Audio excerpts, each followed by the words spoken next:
వే gold trusted gold buyers మీరు తాకట్టు పెట్టిన బంగారాన్ని విడిపించి ఈ రోజు ఉన్న మార్కెట్ ధరకు కొనబడను. వైభవ్ సూర్యవంశీ క్రికెట్లో నయా సంచలనం. 15 ఏళ్ల యువ క్రికెటర్ ఆట దిగ్గజాలను సైతం కట్టిపడేస్తున్నాడు. 4లు 6లు బాదుతూ పరుగుల వరద పారిస్తున్నాడు. రాజస్థాన్ చిచ్చర్ పిడుగు వైభవ్ సూర్యవంశీ మరో సంచలన ఇన్నింగ్స్ తో ట్రెండింగ్ లోకి వచ్చాడు. ఐపీఎల్లో లక్నోతో జరిగినటువంటి మ్యాచ్ లో మెరుపు ఇన్నింగ్స్ ఆడాడు వైభవ్. పలు సరికొత్త రికార్డులను ఈ ఇన్నింగ్స్ తో నమోదు చేశాడు. ఐపీఎల్లో ఈ సీజన్ లో వైభవ్ ఇప్పటిదాకా 53 సిక్సర్లు బాదాడు. దీంట్లో ఐపీఎల్లో సింగిల్ ఎడిషన్ లో 50కి పైగా సిక్సర్లు బాదిన భారత తొలి బ్యాటర్ గా రికార్డు సృష్టించాడు. ఇప్పటి వరకు వైభవ్ 13 మ్యాచ్లో 53 సిక్సర్లు కొట్టాడు. అతడి తర్వాత Sunrisers Hyderabad batter Abhishek Sharma రెండో స్థానంలో ఉన్నాడు. అతడు 2024లో 42 సిక్స్లు కొట్టాడు. ఇక ఓవరాల్ గా చూస్తే ఐపీఎల్లో ఒకే సీజన్ లో ఎక్కువ సిక్స్లు కొట్టిన బ్యాటర్ గా క్రిస్ గేల్ అగ్రస్థానంలో ఉన్నాడు. అతడు 2012లో 59 సిక్సర్లు కొట్టాడు.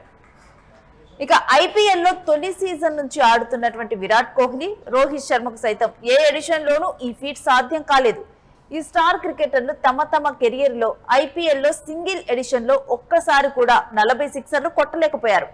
కానీ పట్టుమని 25 మ్యాచ్లు కూడా ఆడని వైభవ్ తన కెరియర్ లో రెండో సీజన్ లోనే ఈ అరుదైన ఫీట్ ను సాధించాడు.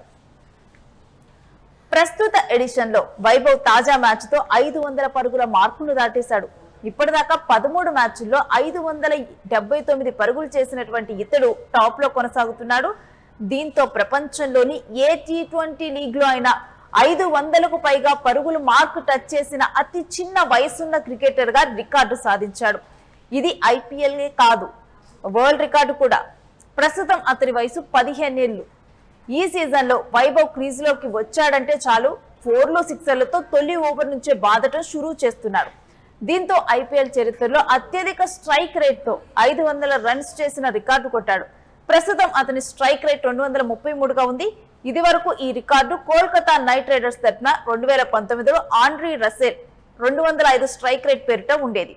ఇక ఈ లిస్టులో వరుసగా అభిషేక్ శర్మ 202 స్ట్రైక్ రేట్ తో, నికోలస్ పూరన్ 196 స్ట్రైక్ రేట్ తో, ట్రావిస్ హెడ్ 192 స్ట్రైక్ రేట్ తో చేరారు. ఇక 13 మ్యాచ్ల్లో వైభవ్ 579 పరుగులు చేశాడు. ఇందులో 54లు 53 సిక్సర్లు ఉన్నాయి. అంటే బౌండరీలతోనే వైభవ్ 518 రన్స్ సాధించాడనమాట. అతను ఎదుర్కొంటున్నటువంటి ప్రతి 3 బాల్స్ లో ఒకటి 4 లేదా 6 గా మలిచినట్లే తెలుస్తోంది. అతనికి బౌలింగ్ చేయడానికి కూడా బౌలర్లు తటపటాయిస్తున్నారు. 15 ఏళ్ల బ్యాటర్ను కంట్రోల్ చేయలేక దిగ్గజ బౌలర్లు కూడా ఫెయిల్ అయిపోతున్నారు. ఇక అంతర్జాతీయ క్రికెట్ లో అరంగేట్రం చేయకముందే ఐపీఎల్లో అత్యధిక పరుగులు బాదిన మూడో అన్క్యాప్డ్ బ్యాటర్ గా సూర్యవంశీ కొనసాగుతున్నాడు. కాగా ఈ లిస్టులో Rajasthan young batter Jaiswal top లో ఉన్నాడు. అతడు 2023లో రాజస్థాన్ తరపున 625 పరుగులు చేశాడు. జైస్వాల్ తర్వాత రెండో స్థానంలో షాన్ మార్ష్ ఉన్నాడు. అయితే రాజస్థాన్ ఇంకో మ్యాచ్ ఆడాల్సి ఉంది. అలానే ప్లే ఆఫ్ కి కూడా క్వాలిఫై అయితే అక్కడ ఇంకో 2 మ్యాచ్లు 3 మ్యాచ్లు ఆడే ఛాన్స్ ఉంటుంది. అందులో ఈ జైస్వాల్ రికార్డు ఈ సీజన్ లోనే బ్రేక్ అయినా ఆశ్చర్యం లేదు. మొత్తానికి వైభవ్ సూర్యవంశీ తన బ్యాటింగ్ పర్ఫార్మెన్స్ తో హైలైట్ గా నిలుస్తున్నాడు.